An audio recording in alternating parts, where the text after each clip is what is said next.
Bonjour, je suis Catherine Jacquet, directrice générale des Petits Citoyens, programme de la Fédération Léo Lagrange.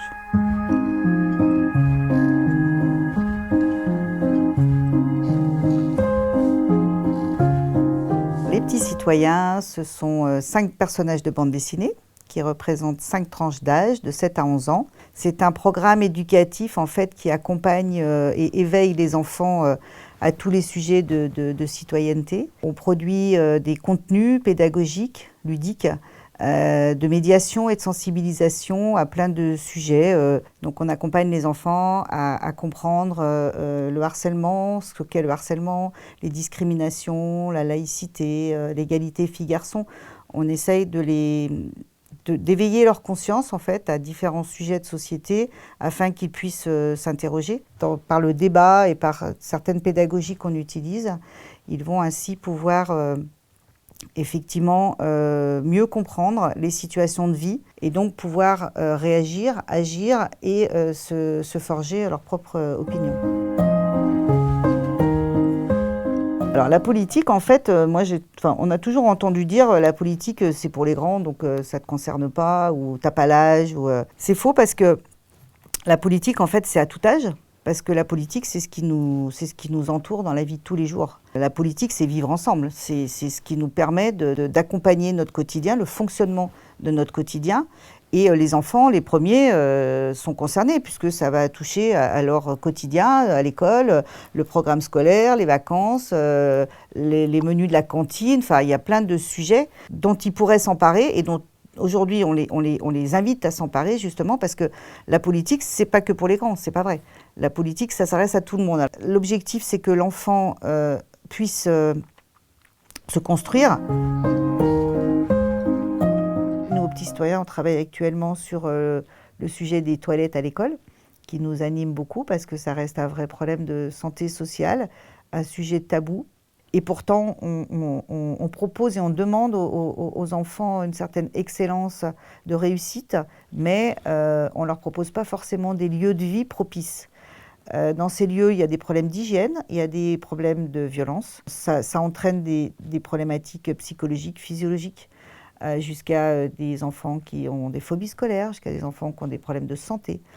Donc demain, nous, ce qu'on essaye de faire, c'est de dire aux enfants, ok, engagez-vous. Avec nous, on va essayer de recréer les toilettes idéales. C'est quoi pour vous les toilettes idéales? Et eux-mêmes construisent ensemble, voilà les toilettes idéales, ce que ça pourrait être pour nous, à tous les niveaux, que ce soit au niveau de la décoration, que ce soit au niveau du contenu.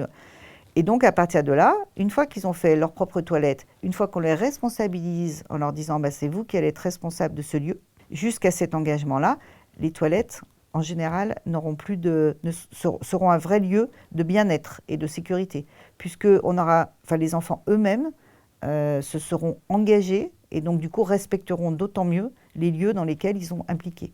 Et ça, c'est valable sur tous les sujets, selon moi. C'est-à-dire, engageons et proposons à nos enfants de participer sur tous les sujets. Il ne faut pas refuser la discussion, il faut accompagner et toujours sous une forme assez légère, avec des contenus propices. D'où notre ouvrage des Simplissimes autour de la politique en ce moment, qui permet vraiment d'expliquer aux enfants c'est quoi la politique, comment ça se passe, comment notre société s'est créée, comment ça se passe ailleurs, être citoyen d'aujourd'hui, être citoyen du monde. Voilà, c'est utiliser des contenus pour accompagner ces échanges et ces débats. Et l'avantage du Simplissime, c'est que ce sont des textes qui sont extrêmement courts. Donc en fait, parce qu'il y a ça aussi, un enfant de 7 ans, 8 ans, au bout de 10 minutes, un quart d'heure de discussion, de débat, ça devient compliqué pour lui, forcément d'être concentré sur des sujets qui ne sont pas forcément des sujets pour son développement personnel à lui. Le fait est de pouvoir avoir des textes très courts et de l'image, dans la continuité, il va s'intéresser. Et donc du coup, ça sert à quoi et il se passe quoi? Et donc du coup, on a plein de petites anecdotes. On n'est pas là que pour expliquer que l'Assemblée, on a des anecdotes qui expliquent ce qui se passe à l'Assemblée, qui vont permettre justement ce côté ludique pour intéresser les enfants jusqu'au bout de la lecture. Donc ça, c'est important. Il y a la première des des élections ou du passage que les enfants font très jeunes à l'école, c'est d'être délégué de classe. Donc se présenter et être délégué de classe, c'est tout un programme en fait. C'est important parce que ça leur permet de construire un petit message, ça leur permet de savoir comment est-ce qu'on parle aux autres. Aujourd'hui, de plus en plus, l'État pousse et accompagne les enfants à s'engager dans des associations. Et ça, c'est important. C'est-à-dire qu'arriver à tout âge à être au collège et avoir fait tel et tel stage ou accompagnement dans des associations, c'est extrêmement riche de sens. Il y a le conseil municipal des enfants. Les collectivités aujourd'hui, de plus en plus, ont mis en place un conseil d'enfants. Donc, ce qui va permettre en fait à l'enfant de pouvoir s'exprimer et agir, ou en tout cas faire part de ses envies sur sa commune. Qu'est-ce qu'il aimerait avoir? Qu'est-ce qui pourrait s'améliorer? Qu'est-ce qu'il en pense? Et le conseil municipal des enfants, c'est important parce que ça lui permet de se rendre compte justement de rencontrer des élus.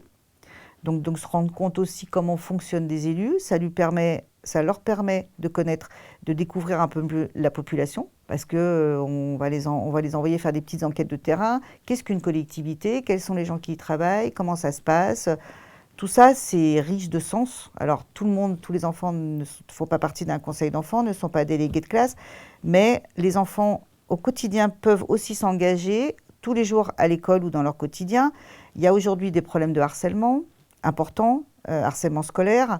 Le fait est de pouvoir, en tant que témoin, agir et réagir, c'est un engagement. Et alors on peut être ambassadeur, parce qu'aujourd'hui, le ministère de l'Éducation nationale a mis en place toute une campagne d'ambassadeurs dans les écoles, dès la primaire, pour pouvoir accompagner des enfants qui pourraient être harcelés. Le fait est juste, en tant que témoin, de pouvoir agir, de pouvoir réagir, de pouvoir accompagner, de pouvoir accepter l'autre. Ça, c'est s'engager. Si tu étais présidente, qu'est-ce que tu ferais? J'essayerais de diminuer la pollution ou de l'enlever. J'essayerais que le racisme cesse et d'arrêter de tuer les animaux.